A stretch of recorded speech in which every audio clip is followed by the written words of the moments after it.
Ed Harris, Pete Postlethwaite, Tim Roth, Timothy Spall, David Suchet. 6.1 on IMDb with 1,500 votes. Here we are again, wondering why more people haven't seen a movie. And usually the answer is because it's not very good, but not today. While To Kill a Priest absolutely does not get the best out of any of those actors, it is a compelling movie, a competent historical film that burns with intensity, but also gives us a lot of interesting, somewhat unexpected perspectives on complex conflict. This movie has some flaws, but 6.1 is lunacy. It's a good movie. I became aware of To Kill a Priest while listening to the greatest hits of Georges Delerue, a great film composer who wrote the score for tons of movies, including Contempt, Godard's Contempt, I think one of my favorite scores of all time. The Camille's theme, absolutely haunting piece of music that defines that film. I was looking through some of his music, and I noticed that he had collaborated at one point with Joan Baez on a song called The Crimes of Cain, which happens to be the theme song from this movie. Joan Baez and Georges Delerue collaborating kind of blew my mind. So I looked up the movie, I saw who was in it, I saw what it was rated, and here we are. The music is fantastic, by the way. Highlight of the film. To Kill a Priest is about the killing of a priest. More generally, though, it's about the struggle between the Polish Solidarity movement and the communist government of Poland. The film is set in 1981, came out in 1988. Don't worry if you don't know much about the history of Poland. You don't really need it to enjoy or understand the movie. There's a couple of slightly confusing bits, but you'll be fine. The basics are that Poland moved away from communism at the end of the 80s, and in some ways it was a peaceful transfer of power, but in other ways it wasn't. In particular, the government instituted martial law in the early 80s, which is when this movie was set. Now, a lot of times when we look back at historical revolutions, or we watch movies about them, we think of them as being black and white, with the state and revolutionaries shooting it out on Main Street, with everybody having to pick one side or the other. But things in real life, I think, are often a lot more complicated than that. Most of the time, most people are probably trying to just go on living their lives. The world's a crazy place. Sometimes you find yourselves on the front line. Sometimes you are stirred into action. But most of the time, I think people are just trying to move forward in the face of a lot of uncertainty. There's all kind of psychological pressures, though, that these events put on you. And that's a big theme of this movie. We see a lot of stress and a lot of erratic behavior. We're cued to think about how people's personal lives, how people's interactions with their families and their friends are maybe shaped by the things going on outside on the street. In a more mechanical film, it would be a little bit confusing to have kind of erratic behavior. It might be a little bit aggravating for characters to be changing their mind, from them to be going from one side to another, for them to be lashing out at people. But given how the last few years have been for all of us, this seems to ring true. I think it's a powerful nuance of the film. Where's the priest come in, though? Well, martial law is kind of a strange mix of extremely strict, autocratic, clearly defined rules and total chaos where nobody really knows what's going on. Martial law doesn't mean that the government is cruising down the street and shooting whoever they want to. The communist government is trying to squash the solidarity movement, but they also have an eye on approval ratings. They do want to maintain some kind of legitimacy. If you were to ask them if they were leading an autocratic government, they would say no. And so they do some things to further that. And persecuting prominent, beloved public figures is probably not a great idea if you're trying to maintain some amount of legitimacy. This is where the priest comes in. To Kill a Priest is based on a true story, based on a real priest. I can't pronounce his name, but if you're Polish, you probably know who he is. I think he was quite well known. In the movie, he's known as Father Alec, and he's got a platform. He has a following. He doesn't have an Instagram, but he has a platform, and he has a following. And he has opinions about the government. He gives stirring sermons to hundreds and hundreds of people about how solidarity can be viewed through a biblical lens. This is not ideal at all for the government, but the Catholic Church is seemingly sacred at the time, and there's not a lot they can do about it. The director of this film, Agnieszka Holland, was born in Warsaw, but was effectively exiled from Poland during martial law. No doubt this was a very personal subject for her, and yet she gives us a relatively balanced account of the events. At least, maybe she does. It's a little bit hard to know. I'll come back to this in a little bit. Holland's career really took off in kind of the 80s and the 90s, but she's definitely rooted in modern European cinema. She was mentored by Zanussi and Wajda. She co-wrote the Three Colors trilogy with Kieslowski, actually. How did she come to make this movie with this big cast? Movie in English, of course. I'm not totally sure. In the mid-'80s, she had a film called Angry Harvest that was nominated for the Academy Award for Best Foreign Film. And that may have helped open the door a little bit. I don't really think of the 80s as being full of substantive, interesting foreign movies. In the United States, that is. Foreign movies being exposed in the U.S. But maybe there was a little micro-movement of these sort of foreign historical dramas. The Unbearable Lightness of Being came out in the same year, for instance.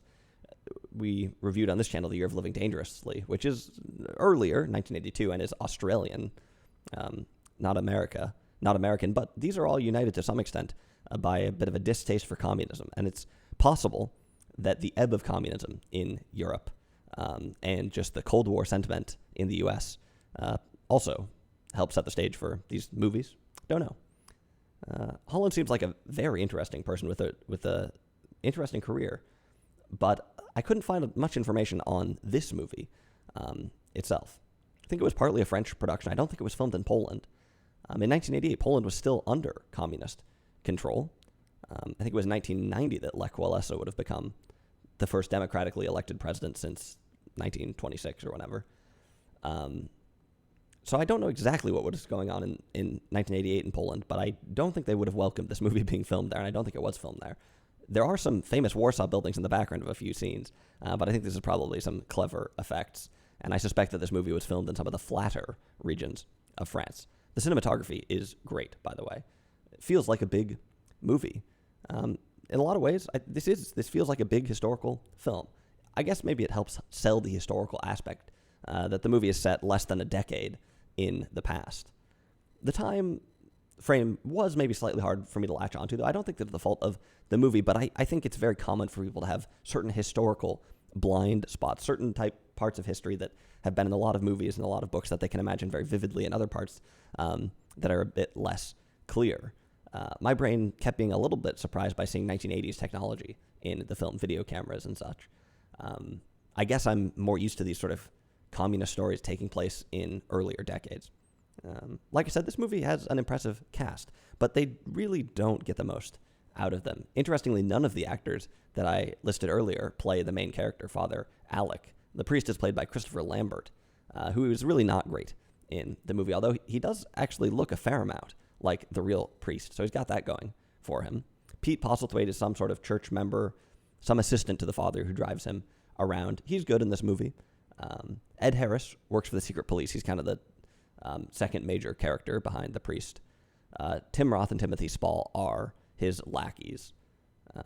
We see quite a bit of Ed Harris. Stefan is his name in the film. We see a lot of Stefan's family in the movie. I think Tim Roth actually might be the best in the movie. David Suchet is great, but he's only in one scene or something. I guess it's possible that Holland wasn't as experienced with directing films in English and was maybe not quite in touch with some of the performances. A lot of the performances are just a little bit over the top, a little bit inflated, brittle. Timothy Spall, is a phenomenal actor. If you watch a movie by Mike Leigh with him in it, you'll instantly be a fan. But here he plays kind of a goofy lackey, basically a zero-dimensional character. Ed Harris has the pedigree to pull off being a member of the secret police, and he has the talent, whatever. He has the acting chops to add some subtlety to that role, to add some undercurrents, some doubts, which is basically what Stefan is. And he almost pulls this off, but there's just a bunch of lines that are kind of too on the nose, too in your face, too over the top. And fundamentally, his character, Stefan, might be crippled by ambiguity. It's a little bit hard to know how Stefan actually feels about the situation. He says a lot of different things throughout the movie. Sometimes it seems like he's itching to carry out whatever's needed to be done for the government. It seems like he's gung-ho about taking on the solidarity movement. But at other times, it seems like he has profound doubts and like he's actually hoping that something very different will happen. Sometimes it seems like he's sucking up to his bosses. Other times it seems like he hates them. It's possible that he doesn't know, that he's uncertain. Like I said, erratic behavior, the stresses of a conflict on your doorstep. But the character really teeters between being complex, interesting, subtle, and being incoherent. I've said this before, but there's really a sweet spot in movies making characters that are interesting and are subtle and complex, but that you can still latch onto it, you can still understand, you can still empathize with easily. Ed Harris, like I said, he's teetering on being incoherent. Even after they give him kind of an obvious speech at the end of the movie where he explains, supposedly, how he's feeling and a lot of his actions, it's still really not clear what was going on. We see a lot of Stefan's family as well, like I said. There's a lot of bad acting here. Interestingly, Stefan's wife is another kind of zero-dimensional character. There's two women in this movie, really, and they're both mostly clueless. You might expect something a little bit different from a film that was directed by a woman, but who knows? I think some of the dynamics with Stefan's family are good, though. Like I said, we see some of the ways in which the pressure of the current events comes into the house, into the living room, the dining room, and the bedroom. How it causes people to do things they might not have done otherwise, how strong emotions can be misdirected, how fallible people tend to be, how they can be erratic. And there's a couple of these scenes with the family that are moving. Mainly these come later in the film. Earlier in the movie, I was wondering if we really needed these characters at all. That said, when Holland was prevented from returning to Poland during martial law, she was separated from her daughter. So maybe the personal aspect of conflict and its generational impact is particularly salient to her. Getting back to the priest, there's actually some ambiguity here, too. It's a little hard to tell if the priest is supposed to be virtuous or naive. And maybe this is the point, but I'm not sure if it is, to be honest.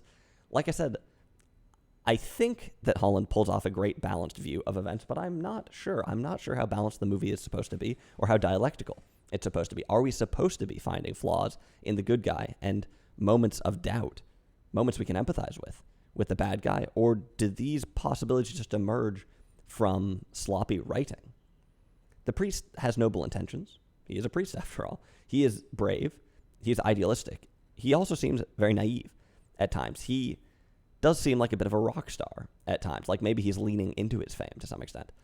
It's hard to put a finger on it, but I guess I just found him to be smiling a bit more often than I would expect, joking around in moments when you wouldn't really expect him to, and not taking certain things as seriously as you would want him to, seeming a bit young and naive. Is this supposed to be a virtuous, saint-like detachment where he is not affected by things? Well, I hope not. I hope that instead we're seeing that actually maybe there were some flaws or something like that. But like I said, it's a little bit hard to know. And that kind of central ambiguity in the movie when you're not sure if it's balanced or not, well, that can't be a good thing exactly. Even though the main characters in this film are not as strong as they could be, or kind of both riddled with this sort of ambiguity in some ways, the movie does have quite a few virtues.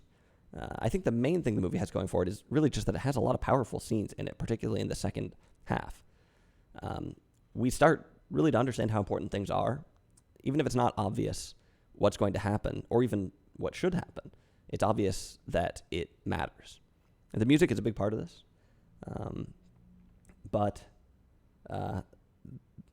despite some bad acting here and there and some bad writing, there also are just a lot of home run moments throughout this movie, a lot of powerful scenes.